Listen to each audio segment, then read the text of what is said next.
안녕하세요. 소연쌤과 그림동화책 일자의 소연쌤입니다. 오늘 읽을 동화는 레온 리오니의 대표작인 프레드릭입니다. 이 책은 1967년에 갈데콧 아느상을 받았습니다. 개미와 배짱이 이야기에서는 배짱이의 재능을 쓸모없이 다뤄줬었죠. 프레드릭은 같은 배짱이지만 시인이라는 찬사를 받습니다. 왜 그럴까요? 자, 읽어보겠습니다. 소들이 풀을 뜯고 말들이 뛰노는 풀밭이 있었습니다. 그 풀밭을 따라 오래된 돌담이 쭉 둘러쳐져 있었습니다. 헛간과 곳간에서 가까운 이 돌담에는 수다쟁이 들쥐 가족의 보금자리가 있었습니다. 농부들이 이사를 가자 헛간은 버려지고 곳간은 텅 비었습니다.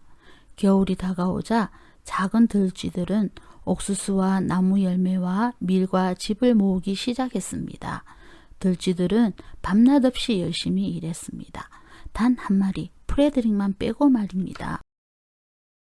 프레드릭, 넌 왜 일을 안 하니? 들쥐들이 물었습니다. 나도 일하고 있어. 난 춥고 어두운 겨울날들을 위해 햇살을 모으는 중이야. 프레드릭이 대답했습니다. 어느 날 들쥐들은 동그만히 앉아 풀밭을 내려다보고 있는 프레드릭을 보았습니다. 들쥐들은 또다시 물었습니다. 프레드릭, 지금은 뭐해? 색깔을 모으고 있어. 겨울엔 온통 잿빛이잖아. 프레드릭이 짤막하게 대답했습니다. 한 번은 프레드릭이 조는 듯이 보였습니다. 프레드릭, 너 꿈꾸고 있지? 들쥐들이 나무라듯 말했습니다. 그러나 프레드릭은 아니야, 난 지금 이야기를 모으고 있어. 기나긴 겨울엔 애깃거리가 동이 나잖아 했습니다. 겨울이 되었습니다. 첫눈이 내리자 작은 들쥐 5마리는 돌담 틈새로 난 구멍으로 들어갔습니다. 처음엔 먹이가 아주 넉넉했습니다. 들쥐들은 바보 같은 늑대와 어리석은 고양이 이야기를 하며 지냈습니다. 들쥐 가족은 행복했습니다. 그러나 들쥐들은 나무 열매며 곡식 나달들을 조금씩 다 갉아먹었습니다. 집도 다 떨어져 버렸고 옥수수 역시 아스라한 추억이 되어 버렸습니다. 돌담 사이로는 찬바람이 스며들었습니다. 들쥐들은 누구 하나 제잘되고 싶어 하지 않았습니다. 그러던 들쥐들은 햇살과 색깔과 이야기를 모은다고 했던 프레드릭의 말이 생각났습니다.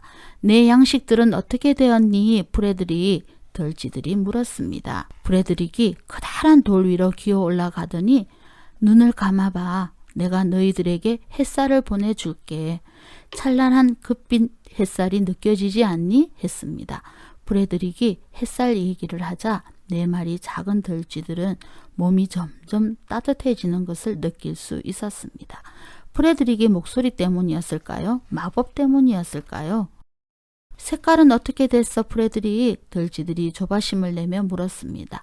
다시 눈을 감아봐. 프레드릭은 파란 등쿨꽃과 노란 밀집 속의 붉은 양귀비꽃, 또 초록빛 딸기 덤불 이야기를 들려주었습니다. 들쥐들은 마음속에 그려져 있는 색깔들을 또렷이 볼 수 있었습니다. 이야기는 프레드릭은 목소리를 가다듬으며 잠시 동안 가만히 있었습니다. 그리고는 마치 무대 위에서 공연이라도 하듯 말하기 시작했습니다. 눈송이는 누가 뿌릴까? 얼음은 누가 녹일까? 굳은 날씨는 누가 가져올까? 맑은 날씨는 누가 가져올까? 6월의 네잎클로버는 누가 피워낼까? 나를 저물게 하는 건 누구일까? 달빛을 밝히는 건 누구일까? 하늘에 사는 들쥐 4마리, 너희들과 나 같은 들쥐 4마리. 봄쥐는 소나기를 몰고 온다네. 여름쥐는 온갖 꽃에 색칠을 하지. 겨울쥐는 열매와 밀을 가져온다네. 겨울쥐는 오들오들 작은 몸을 웅크리지. 계절이 내신이 얼마나 좋아? 넘치지도 모자라지도 않는 딱 4계절. 프레드릭이 이야기를 마치자 들쥐들은 박수를 치며 감탄을 했습니다. 프레드릭, 넌 시인이야. 프레드릭은 얼굴을 붉히며 인사를 한 다음 수줍게 말했습니다. 나도 알아.